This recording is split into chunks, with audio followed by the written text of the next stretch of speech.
Assalamualaikum warahmatullahi wabarakatuh. Selamat pagi. Perkenalkan, nama saya Indah Wara Utami. Saya adalah dosen farmasi di Universitas Mulia.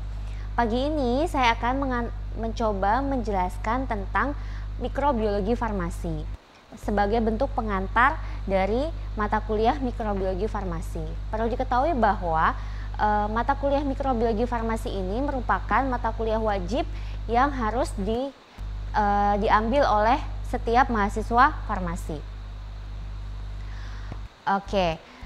Jadi kita semua tahu banyak produk-produk farmasi yang beredar di masyarakat. Semua adalah produk farmasi yang telah lulus syarat-syarat untuk diedarkan. Salah satunya yang harus lulus saat diedarkan itu adalah uji mikrobiologi. Produk-produk farmasi yang kita ketahui ada banyak. Yang pertama adalah obat. Semua orang pasti sudah tahu ya obat ini apa saja. Kemudian ada bahan baku obat. Bahan baku obat ini contohnya adalah bahan baku acetaminophen. Itu merupakan bahan baku pada tablet paracetamol atau pada sirup paracetamol. Kemudian ada bahan-bahan pembantu atau yang kita sebut sebagai eksipien. Contohnya adalah manitol yang biasa digunakan untuk perasamin di dalam suatu sediaan farmasi, atau kita bisa menggunakan anti aderen atau lubrikan yang itu merupakan eksipien yang digunakan dalam pembuatan tablet. Kemudian kosmetik, tidak ada yang tidak tahu kosmetik ini apa. Kosmetik merupakan salah satu produk farmasi yang harus lulus dalam uji mikrobiologi sebelum diedarkan ke masyarakat. Kemudian makanan dan minuman serta alat-alat kesehatan. Kemudian dalam mata kuliah mikrobiologi ini kita akan mempelajari tentang syarat-syarat mikrobiologi yang harus ditetapkan oleh produk-produk farmasi sebelum diedarkan ke masyarakat. Kita harus tahu mengapa ada persyaratan mikrobiologi, karena kita tahu bahwa mikrobiologi sediaan-sediaan itu digunakan oleh masyarakat. Ada yang sampai untuk permukaan tubuh, kemudian ada yang untuk masuk ke dalam tubuh, dan semua harus lulus syarat mikrobiologi agar tidak memberikan efek yang tidak diinginkan oleh tubuh. Kemudian apa akibatnya bila tidak memenuhi syarat mikrobiologi? Nah, kalau tidak memenuhi syarat mikrobiologi, otomatis produk-produk farmasi itu tidak akan dapat lolos hingga dapat diedarkan di masyarakat. Kemudian bagaimana cara mengujinya, bagaimana menetapkan hasil ujinya, semua sudah dirangkum dalam buku farmakope yang harus dimiliki oleh semua mahasiswa farmasi.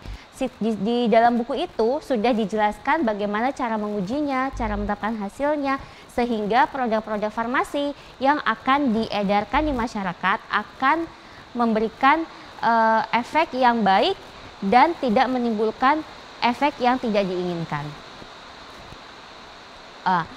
Kemudian seperti yang saya sebutkan sebelumnya, pengujian untuk sediaan farmasi itu tercantum pada dalam Farmakope Indonesia edisi 4. Jadi pada halaman 51 di situ dijelaskan tentang uji batas mikroba. Jadi seberapa banyak mikroba yang diperbolehkan ada di dalam produk farmasi untuk dapat diberikan kepada masyarakat, untuk dapat bisa diedarkan di masyarakat. Kemudian pada bab 61 ada uji efektivitas pengawet antimikroba. Di situ dijelaskan bahwa bagaimana pengujian efektivitas pengawet antimikroba supaya pengawet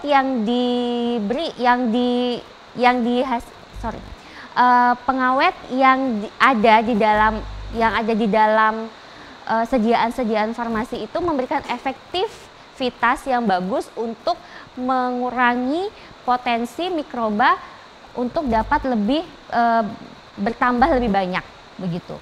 Kemudian ada uji sterilitas. Kita tahu bahwa alat-alat kesehatan yang diedarkan sekarang harus memenuhi uji sterilitas supaya tidak ada mikroba yang tumbuh di dalamnya.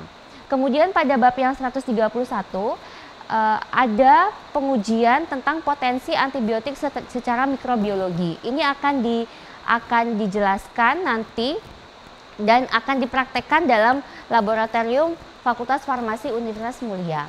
Kemudian di bab selanjutnya ada mengenai indikator biologis. Dan yang terakhir adalah sterilisasi dan jaminan sterilitas bahan kompendia. Ini adalah bahan-bahan yang digunakan sebagai bahan obat, termasuk bahan baku dan bahan eksipien.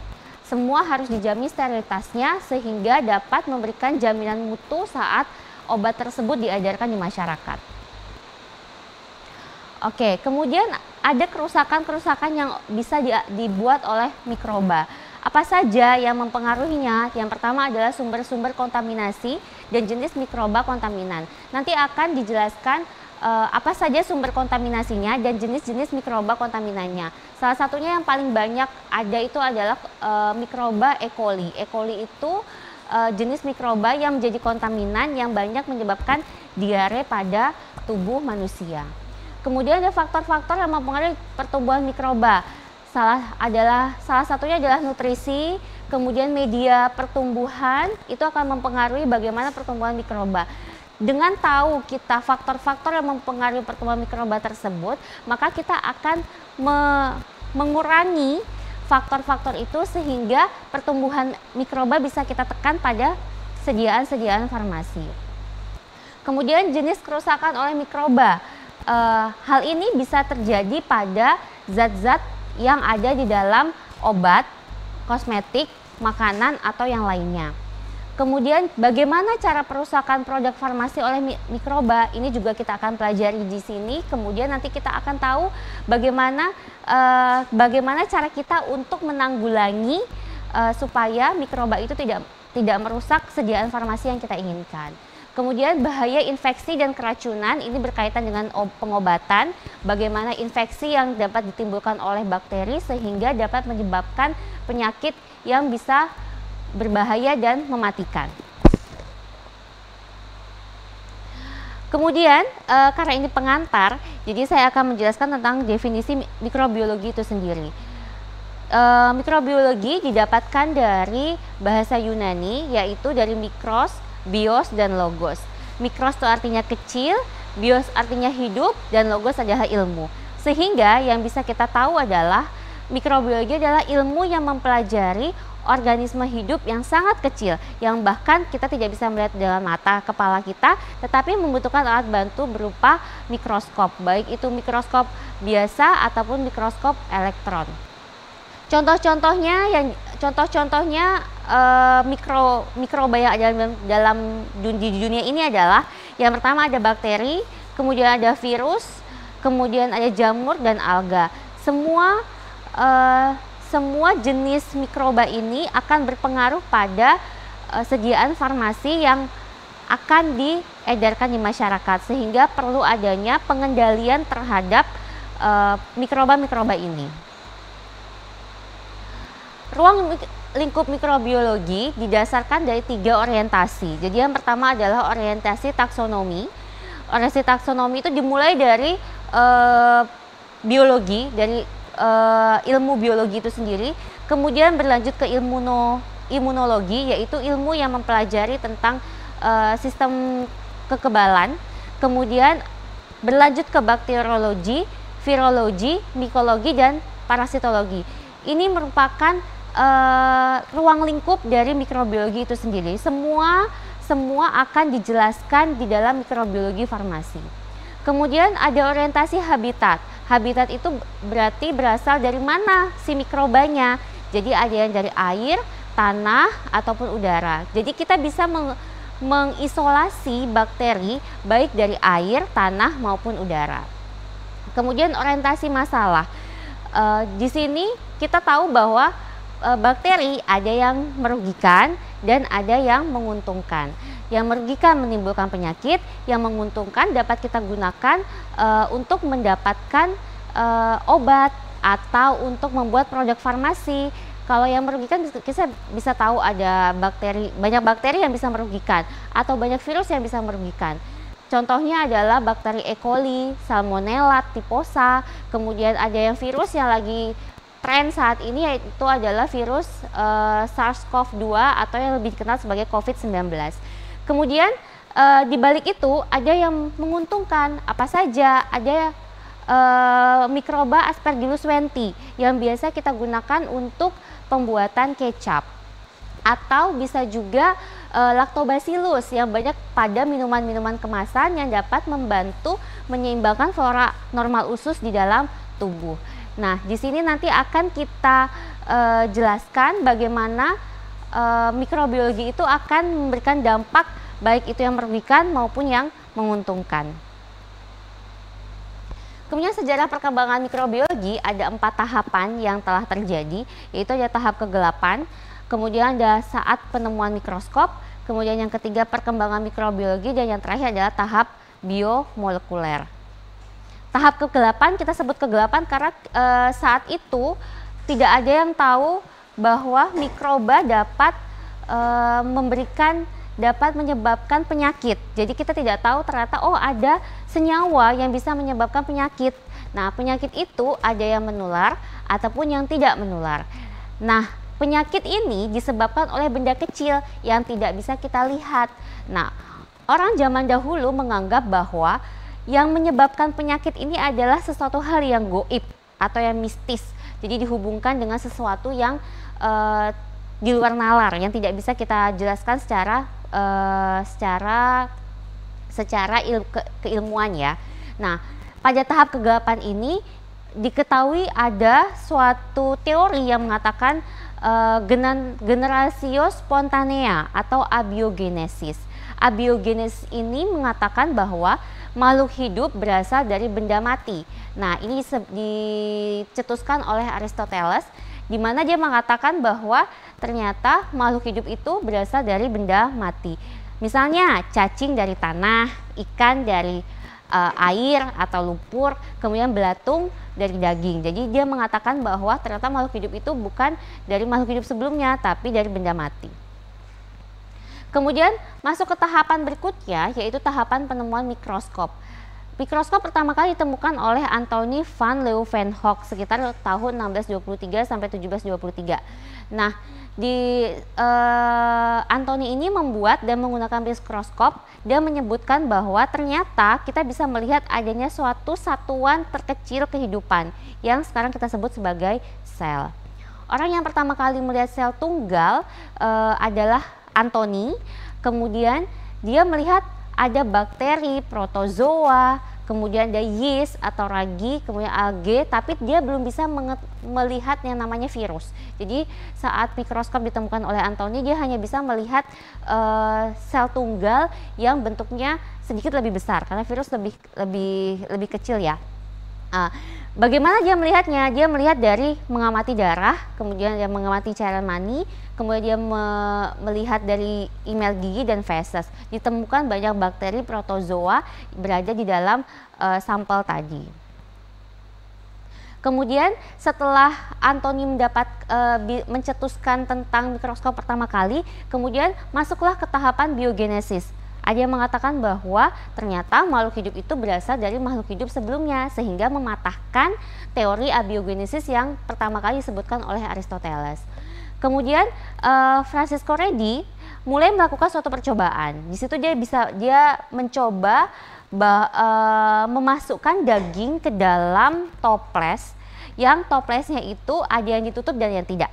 Nah, di situ ternyata saat toplesnya ditutup tidak ada belatung yang tumbuh karena toples itu tertutup dan tidak ada bisa lalat yang masuk. Selanjutnya pada toples yang terbuka, lalat banyak masuk dan membuat adanya telur-telur lalat dalam situ dan menjadikannya belatung. Nah, dari penelitian ini dikatakan dipatahkan teori abiogenesis, maka muncullah teori biogenesis yang dikemukakan oleh Francisco Redi.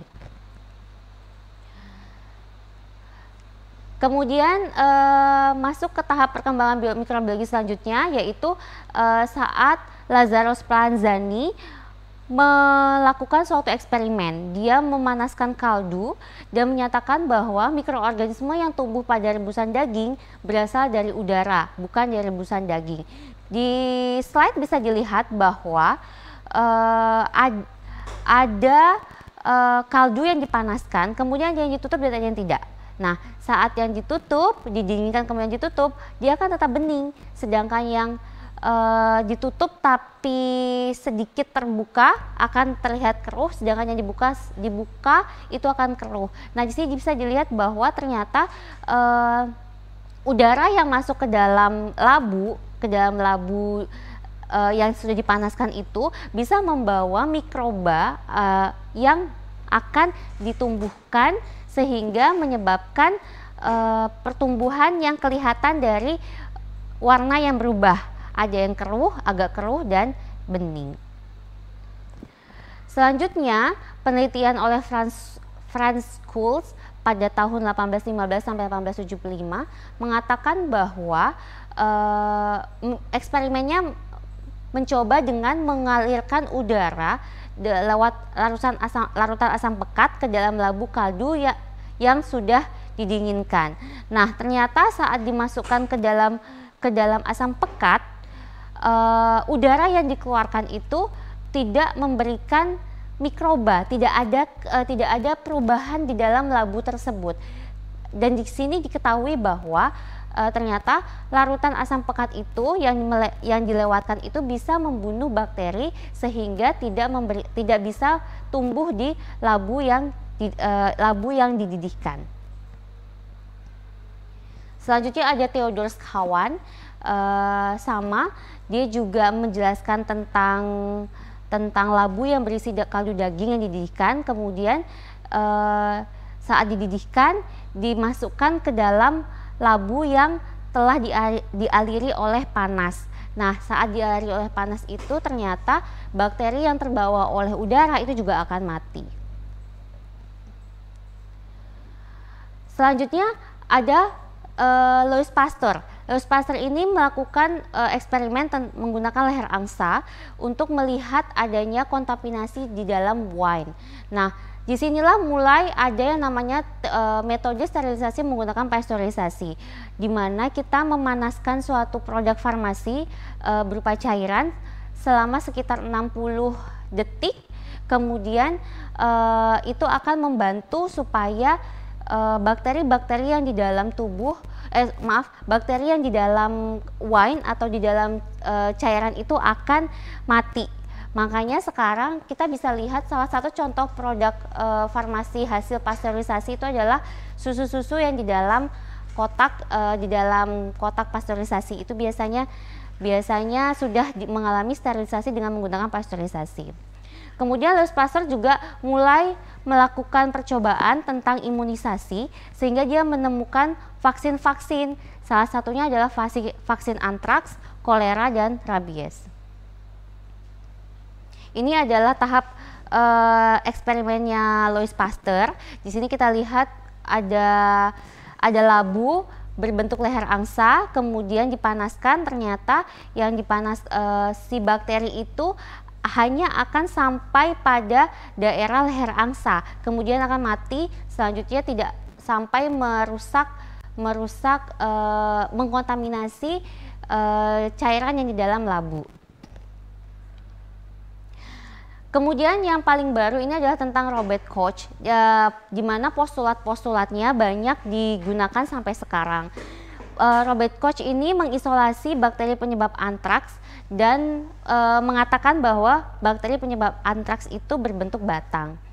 Kemudian pada tahap selanjutnya Robert Koch menemukan bakteri yang dapat menimbulkan TBC dan kolera. Kemudian dari hasil itu mulailah ditemukan bakteri-bakteri lain, yaitu bakteri difteri, tifoid, dan gonorrhea. Pada masa Robert Koch ini baru mulai ada awal pengujian di dalam laboratorium dan mulai ditemukannya mikroskop elektron. Saat ditemukan mikroskop elektron, perkembangan mikrobiologi makin pesat sehingga kita dapat menemukan dan dapat melihat virus-virus seperti yang ada sekarang. Kalau sebelumnya kita hanya bisa melihat bakteri, protozoa, kemudian ragi. Nah, setelah ditemukan mikroskop elektron, barulah kita bisa melihat virus-virus. Kemudian postulat Koch ini adalah postulat yang banyak dipakai sampai saat ini menjelaskan tentang bagaimana infeksi itu terjadi. Jadi secara garis besar postulat Koch itu mengatakan bahwa mikroorganisme penyebab penyakit dapat diisolasi dari makhluk hidup yang terinfeksi penyakit. Jadi saat makhluk hidup, misalnya manusia terinfeksi oleh penyakit, kita bisa mengetahui penyebab penyakitnya dengan mengisolasi penyebab penyakit atau mikroba yang ada di dalam makhluk hidup itu sendiri. Dan tahapan yang terakhir adalah tahap biomolekuler. Di sini mulai banyak ditemukan penemuan-penemuan yang lebih mutakhir dari mikrobiologi, mulai dari penemuan DNA, kemudian dapat mengidentifikasi lebih spesifik dan lebih sensitif. Dimana kita tahu sekarang penggunaan DNA RNA ini banyak digunakan untuk mengindikasi seseorang itu mengalami sakit atau tidak. Yang paling banyak sekarang itu adalah tentang penyakit COVID. Nah, itu dilihat DNA virus yang ada di dalam tubuh yang terinfeksi, kemudian dicek menggunakan alat PCR sehingga kita bisa mengidentifikasi bahwa makhluk ini terinfeksi oleh COVID-19 atau tidak. Sekian yang bisa saya sampaikan. Terima kasih sudah mendengarkan. Sampai jumpa di lain waktu. Assalamualaikum warahmatullahi wabarakatuh.